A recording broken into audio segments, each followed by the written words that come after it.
ọ̀pọ̀lọpọ̀ àwọn èèyàn ni wọ́n ti ń kọminú wọ́n ń kọminú lórí bí kábíyèsí aláàfin tìlú ọ̀yọ́ ikú bàbá yèyé ọba abímbọ́lá akeem ọwádé ẹlẹ́wẹ̀ẹ́tù lórí bí kábíyèsí bí wọn ò ṣe sí níbi àwọn ètò tí wọ́n là kalẹ̀, ètò ọlọ́sẹ̀ kan láti ṣe ayẹyẹ 50 ọdún tí wọ́n dá ìpínlẹ̀ ọ̀yọ́ sílẹ̀. Eléyìí náà ni àwọn èèyàn ti wá ń sọ oríṣiríṣi èrò lórí rẹ̀ wípé kí ló dé, kí ló ṣẹlẹ̀ tí kábíyèsí aláàfin tìlú ọ̀yọ́ tí ò fi wá síbi ètò yẹn láti ọjọ́ tí wọ́n ti bẹ̀rẹ̀. Lọ́jọ́ àkọ́kọ́ tí wọ́n bẹ̀rẹ̀ ètò yẹn, eléyìí tí wọ́n fi síde ètò ọlọ́sẹ̀ kan náà ní yunifásitì ìbàdàn, tí kábíyèsí aláàfin tìlú ọ̀yọ́ ò fi wà níbi ètò yẹn, àwọn èèyàn ń kọ́kọ́ ń wò wípé ó ṣeéṣe kó jẹ́ pé kábíyèsí aláàfin tìlú ọ̀yọ́ ní ètò kan níbòmíì ni. Ó ṣeéṣe kó jẹ́ pé lẹ́tà ò tètè dọ́dọ̀ kábíyèsí aláàfin tìlú ọ̀yọ́. Oríṣiríṣi ohun ni àwọn èèyàn ń sọ, ni àwọn èèyàn ń wí gẹ́gẹ́ bí èrò tiwọn. Ṣùgbọ́n títí tí ètò náà fi wá parí fún odidi ọ̀sẹ̀ kan, àwọn èèyàn wọn ò ṣalábàápàdé kábíyèsí aláàfin tìlú ọ̀yọ́ níbẹ̀, tó sì jẹ́ pé ọ̀pọ̀lọpọ̀ àwọn ọba nípínlẹ̀ ọ̀yọ́ wọ́n wá tí wọ́n sì wà níbẹ̀. Pàápàá jùlọ eléyìí tí wọ́n ṣe ní ọjọ́ 3 oṣù kínní ọdún tá a wà yìí, níbi tí wọ́n ti gé àkàrà òyìnbó láti ṣe àjọ̀dún ọdún 50 ọdún tí wọ́n dá ìpínlẹ̀ ọ̀yọ́ sílẹ̀. Kábíyèsí olúbàdàn tilẹ̀ ìbàdàn wà níbẹ̀, kábíyèsí ṣọ̀ún tìlú ògbómọ̀ṣọ́ wọ́n wà níbẹ̀, wọ́n jọ gé àkàrà òyìnbó ni. Báwọn èèyàn ṣe wá rí kábíyèsí aláàfin tìlú ọ̀yọ́, ó ní ó ti wá ń kọ àwọn èèyàn lóminú. Àwọn kan ní ọ̀rọ̀ tó wà ńlẹ̀ iná ni ó lè ṣeéṣe kó má jẹ́ kí kábíyèsí aláàfin tìlú ọ̀yọ́ kí ó wá síbẹ̀, gẹ́gẹ́ bí àwọn èèyàn ṣe ń sọ. Ẹ̀yin gẹ́gẹ́ bí ẹnìkan, kí ni ìwòye yín, kí ni èrò tiyín bí kábíyèsí aláàfin tìlú ọ̀yọ́ bí ó ṣe wá síbi àwọn ètò eléyìí tí wọ́n ṣe, tí wọ́n fi ṣe àjọyọ̀ àjọ̀dún 50 ọdún tí wọ́n dá ìpínlẹ̀ ọ̀yọ́ sílẹ̀? Ẹ jẹ́ ká mọ èrò àti ìwòye tiyín láàyè comment nísàlẹ̀ fídíò yìí. A kà ó, a sì ṣe àgbéyẹ̀wò rẹ̀ gẹ́gẹ́ bí ẹ bá ṣe fi rán wa, gẹ́gẹ́ bí ìṣe wa, ìyẹn ní abala tibẹ̀ yẹn. Bákan náà, ọ̀pọ̀lọpọ̀ àwọn ọmọ ilẹ̀ yorùbá ó ní wọ́n ti ń sọ èrò àti ìwòye tiwọn lórí bí àwọn ọmọ yorùbá tí wọ́n wà ní ìpínlẹ̀ kwara bí wọ́n ṣe ń ké sí olóyè Sunday Adéyẹmọ Ìgbòho Òòṣà láti wá gbà wọ́n lọ́wọ́ àwọn tí wọ́n ń dà wọ́n láàmú nípínlẹ̀ kwara. Eléyìí tó tún wá ṣẹlẹ̀ ní kòpẹ́kòpẹ́ yìí, tí àwọn agbébọn tí wọ́n ní wọn ò dín ní bí 100 tí wọ́n ya bo ìlú kan ní ìpínlẹ̀ kwara, tí wọ́n sì pa ọ̀pọ̀lọpọ̀ èèyàn, tí wọ́n tún sun dúkìá wọn níná. Òun náà ló ti wá ń kọ àwọn èèyàn lóminú pé ṣé bí a sì máa bá a lọ rèé, táwọn fúlàní agbébọn tí wọ́n ti sọra wọn di kànrànjàngbọ̀n lórílẹ̀‐èdè nàìjíríà, ṣé bí wọ́n sì máa da ìlú láàmú rèé, tí wọ́n máa pa kúkúrú, tí wọ́n máa pa gígùn, tí wọ́n sì máa fi ẹ̀mí èèyàn àti dúkìá ṣòfò nílùú tọ́lọ́ba tí ó níjòyè. Eléyìí tó ṣẹlẹ̀ ní kòpẹ́kòpẹ́ yìí ní ìlú kan tí wọ́n pè ní woro nípínlẹ̀ kwara, àbí wóró ni gẹ́gẹ́ bí ìròyìn ṣe gbé e.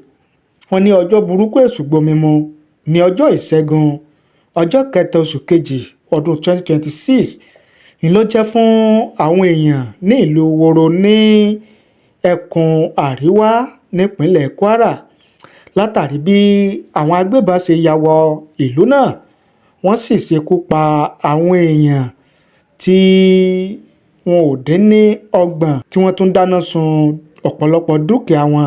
Wọ́n dáná sunlé, wọ́n dáná sun ọkọ̀ àti àwọn nǹkan dúkìá wọn míì. Gẹ́gẹ́ bí ìwádìí àwọn oníròyìn ṣe fi hàn, wọ́n ní àwọn agbébọn tí wọ́n lé ní 200 ló ya wọ ìlú náà bí aago 6 ìrọ̀lẹ́ tí wọ́n sì dáná ìbọn bolẹ̀ láti dá ìbẹ̀rùbojo sílẹ̀ nílùú tá à ń sọ nípa rẹ̀ yìí nípínlẹ̀ Kwara.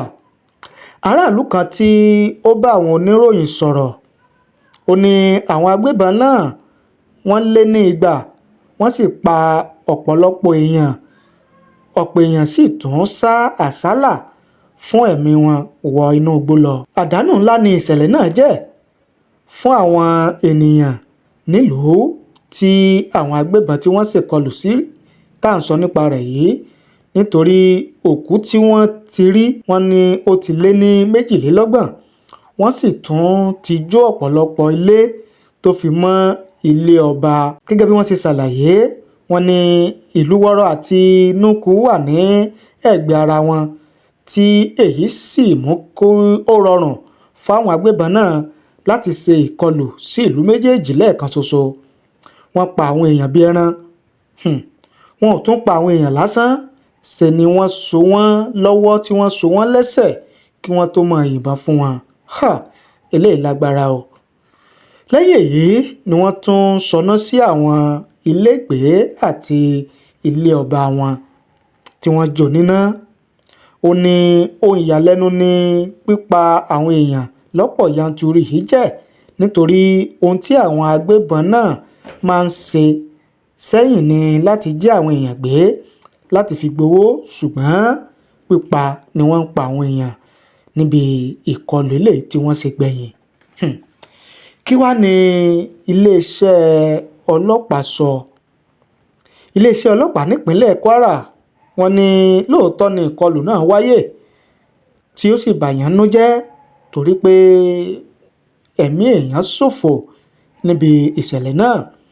Agbẹnusọ ọlọ́pàá nípínlẹ̀ Kwara Ọdẹ́tòun Èjìrè Adéyẹmí ó sọ fún àwọn oníròyìn pé òun ò tí ì lè sọ iye àwọn èèyàn tí wọ́n bá ṣẹlẹ̀ náà lọ tí wọ́n gbẹ̀mí mì nínú ìṣẹ̀lẹ̀ náà. Èjìrè Adéyẹmí ní ìwádìí sì ń lọ lọ́wọ́ o láti mọ òkodoro ọ̀rọ̀ lórí ìṣẹ̀lẹ̀ náà.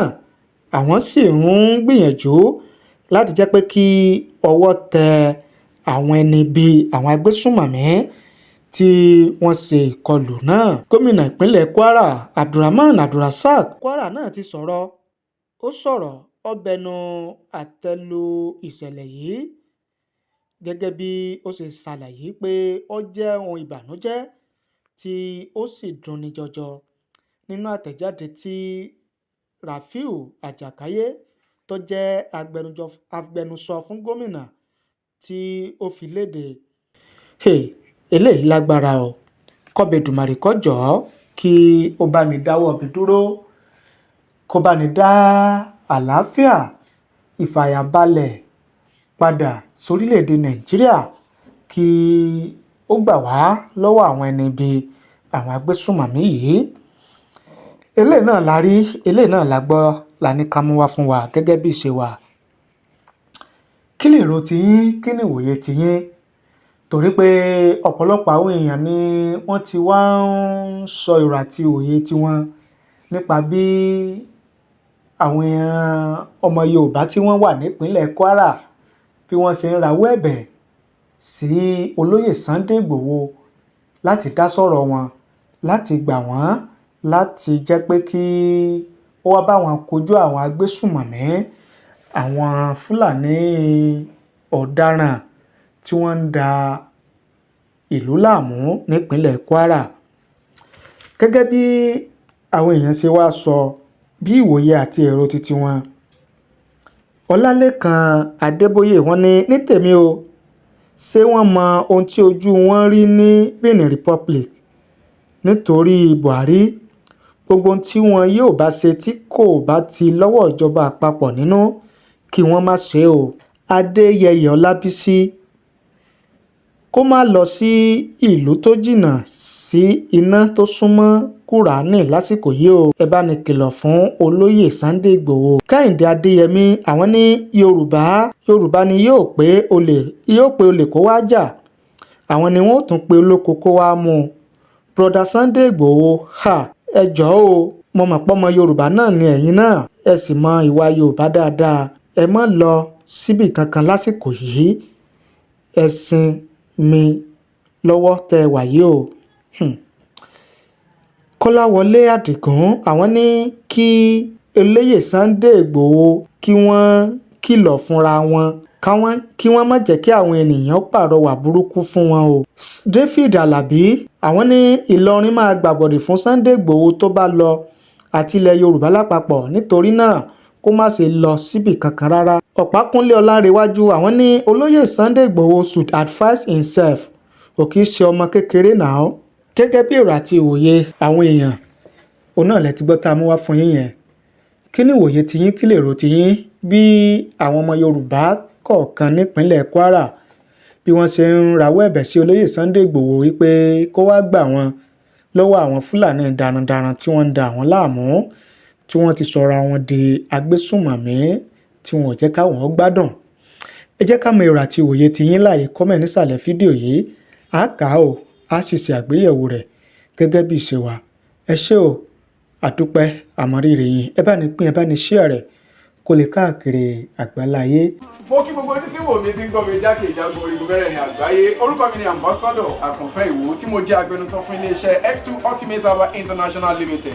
Níléeṣẹ́ wa bí láti màmọ̀ dájú nǹkan kan tí eléyìnbó ń pè ní health is wealth, ìlera lọ́rọ̀. Kì í ṣàfẹnujẹ́ nìkan tá a bá ń gbọ́ ọ̀nì sétí torí gbogbo lọ́gbọ̀n àwọn èèyàn ni wọ́n ń kojú àìsàn tí a pè ní ìfúnpá gíga. Ìdí nìyí tí iléeṣẹ́ X2 Ultimate Herbal fi ṣètò oògùn ìfúnpá gíga fún ní powder àti ní olómi.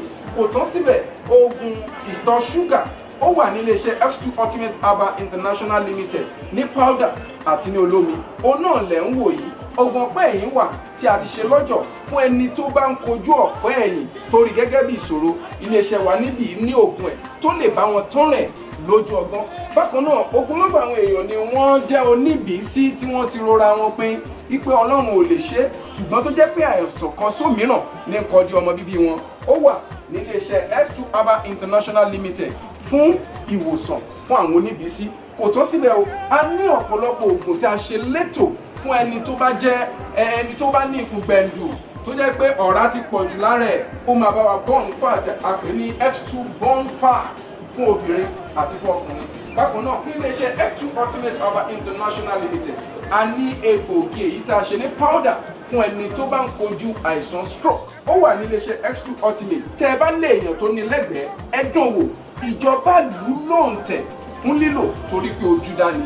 Kò tó síbẹ̀ o ogunlọ́gọ̀ àwọn èèyàn ni wọ́n máa ń fi ìlera wọn ṣeré nípa ètò ẹ̀jẹ̀ lára. Iléeṣẹ́ X2 ti ṣètò X2 blood tonic èyí tó jẹ́ oògùn tó lè pèsè ẹ̀jẹ̀ sára. Powder ló wà a sì tún ní olómi.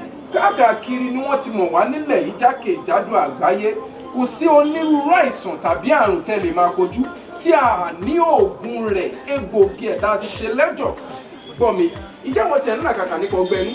Ọ̀pọ̀lọpọ̀ obìnrin ni wọ́n ń làkàkà nípa fibroid èyí tá a mọ̀ sí oyún ìju ikùnrin gbẹ̀lú yìí. Wọ́n á máa rò bóyá máa tó bí ni kò ní bí. Ogunlọ́gọ̀ èèyàn ló dẹ̀ ti náwó lé lórí tí fibroid yìí wọ́n ti gbáwọn èèyàn nítorí ẹ̀. Àìrìn jìnnà láìra bukẹ́ ọ̀kẹ́rẹ́ o. Iléeṣẹ́ wa X2 Ultimate Herbal International Limited wà ní number 30 Olúyọ̀lé Shopping Complex New Garage Ìbàdàn. Àtẹ̀káwa tó wà ní Asurat Royal Plaza Asolẹ̀ Ìbàdàn. Ẹ pè wá láti request fún èyíkéyìí product wa tẹ́ bá fẹ́. 079 0153 tàbí 0806 4000 204. Diaspora number wa +353 89 49 82 845.